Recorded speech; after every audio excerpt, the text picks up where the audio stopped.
everyone, and welcome back to another episode of It's Okay Not to Be Okay with our expert, Dr. Rachna Buxani. She's here to help us answer some questions about, this is the second part of speaking about borderline personality disorder, remembering from our last episode, which was the first part.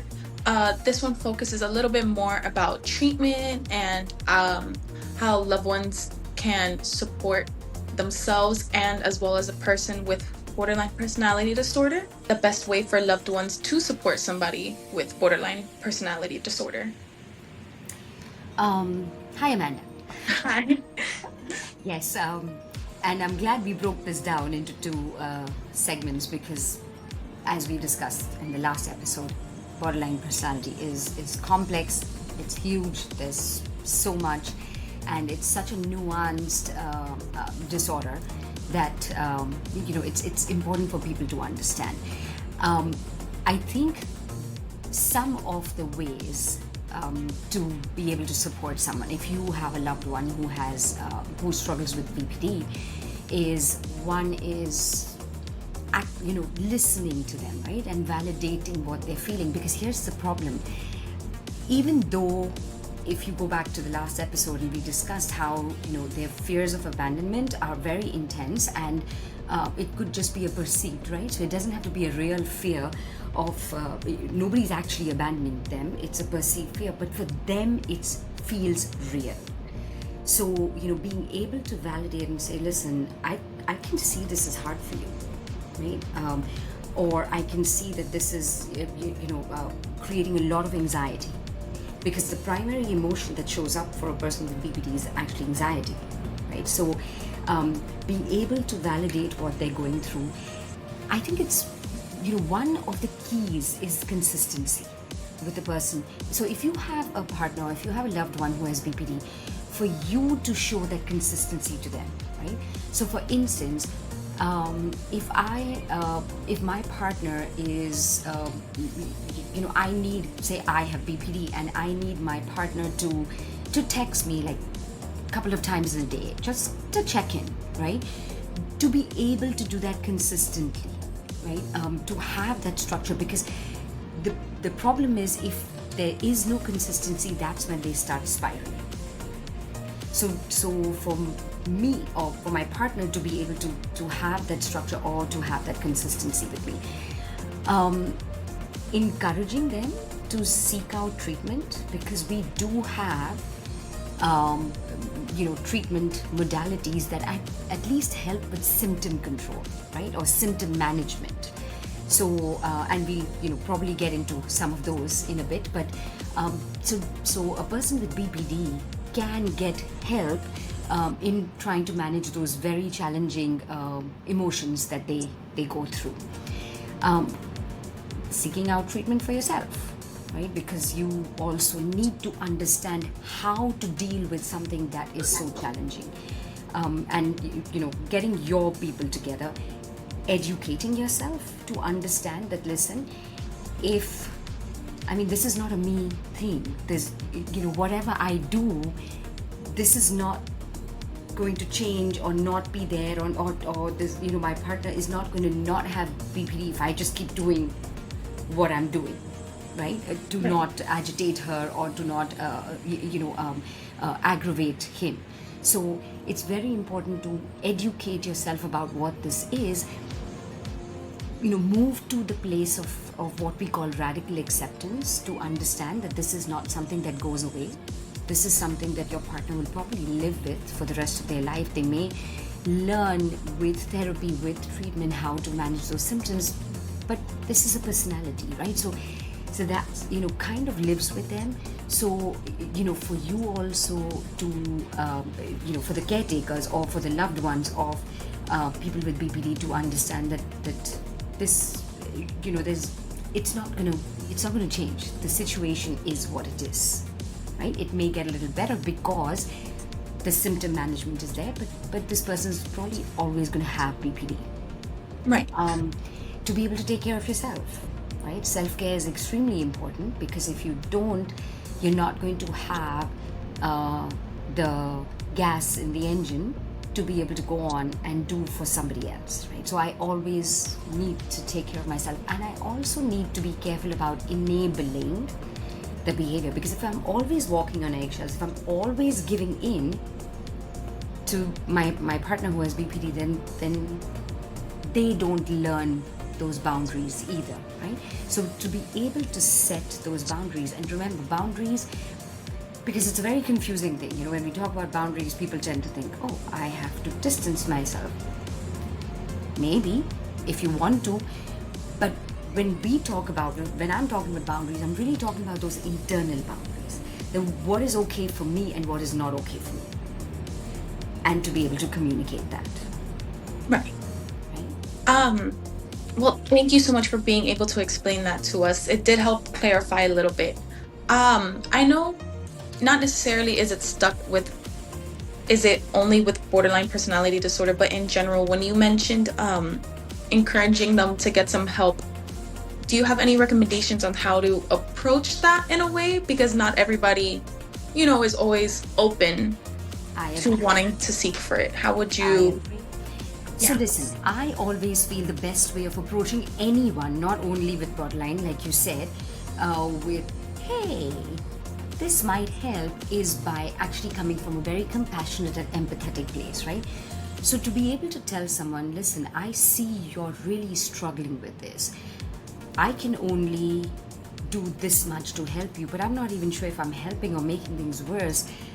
Would it be helpful for you to talk to someone else, right? So, making it more about the person rather than yourself, right? Even though ultimately it's going to benefit you if your loved ones with BPD end up going and seeking out treatment, but really making it about them, that this is hard for you. It's almost like living, the constant fear and the constant anxiety. That's got to be hard. Right? So, and it's not something that somebody would appreciate doing for the rest of their life. So, coming at it from there and understanding that a person might still not be okay doing it. And that's okay. Maybe you can wait and bring it up again, in a couple months, right? So, just not, maybe being a little, not giving up on the person, and suggesting if the person does not want to go to a therapist, maybe buying a book on DBT or CBT skills, and so then they can do something at home, right? So there are different ways. Not everybody is open to going to a therapist, and not everybody has access to that either. But there are tons of resources for people who struggle with BPD online. So maybe bringing them some resources to them so that they feel a little more empowered. Right, of course. Thank you so much. In terms of the loved ones specifically, although they're doing, everything they can, no matter how much it is, encouraging them to get help and everything, do you think it'll help a little bit more do you recommend any boundaries should be put in place between the loved ones and the person? Like I said, internal boundaries, right? Being able to determine for yourself that, okay, I'm not okay, because remember, people with BPD, because they have those emotional swings, can get very explosive, and sometimes when they get explosive, they can get mean, right? Because it's almost like they're hurting so much that they feel like, okay, you're hurting me, now I'm going to hurt you, right? So being able to say, I'm not okay with you talking to me like that. Right? Or like, I need some space. I'm not abandoning you, but I need to take care of me. So I'm going to walk out of the room and take some space. When I'm ready, I'm going to come back. Right? So being able to develop those boundaries for yourself, those internal boundaries are very important. And then to be able to communicate that. Right, of course. I mean, in that sense, do you think loved ones can get a little bit in the sense of tired? Like, is there a burnout in the long term? Listen, living with people with personality disorders is not easy, to Right. say the least. It's extremely challenging, right? And that's why we spoke about getting help for yourself. So even if your partner who has BPD is not going to get help, you can get help. Because you need what, if you decide to stay in the relationship, you're going to need the support to be able to navigate the ups and downs of that relationship. What are the most effective treatments for BPD? So one of the most, when we think BPD, we think DBT, right? So dialectic behavior therapy is, it was actually founded or developed by Marsha Linehan, who struggles with borderline personality disorder herself. And it's extremely effective. It has, it has 4 components, and we'll get into the components, but it's extremely effective in that symptom regulation that we spoke about, right? So DBT originally was it's supposed to happen in groups because it's a very skill-based technique, and it has 4 components, including mindfulness, emotional dysregulation, distress tolerance, and interpersonal skills. So it teaches those skills of, okay, when I feel that intense, like that distress, how do I learn to tolerate that, right? When my emotions are dysregulated, what can I do to help feel a little more regulated?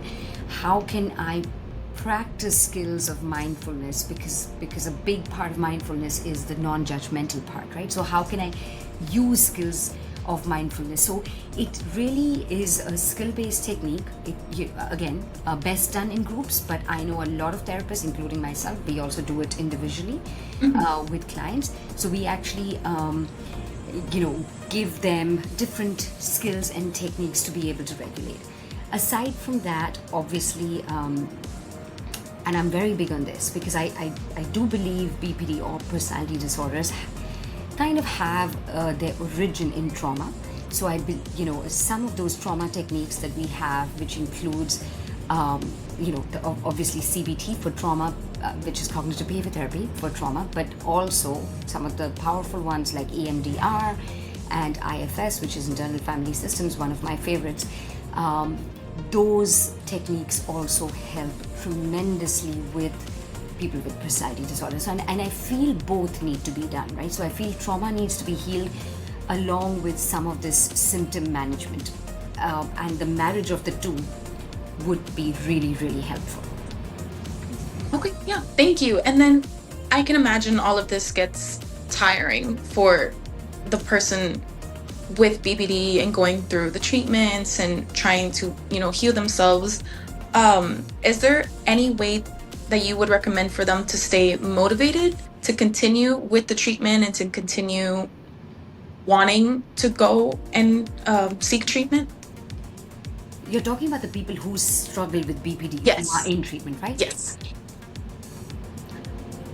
I'm not I'm guessing that Right. the effectiveness of the treatment and then what they see in terms of, and actually, you know what, I'm going to just have one more caveat, because we didn't talk about, when we were talking about the treatment, and I must bring also medication, right? So there are mood stabilizers that also help people with BPD, right? Just kind of, have that stability of mood. Now, to come back to your question, I think if because again, people with BPD really they feel an emptiness. They want to have fulfilling relationships. They really do. So if there is something, or if there are techniques or medications that can actually help with that aspect, I would think that itself would be a motivator for them to continue Right.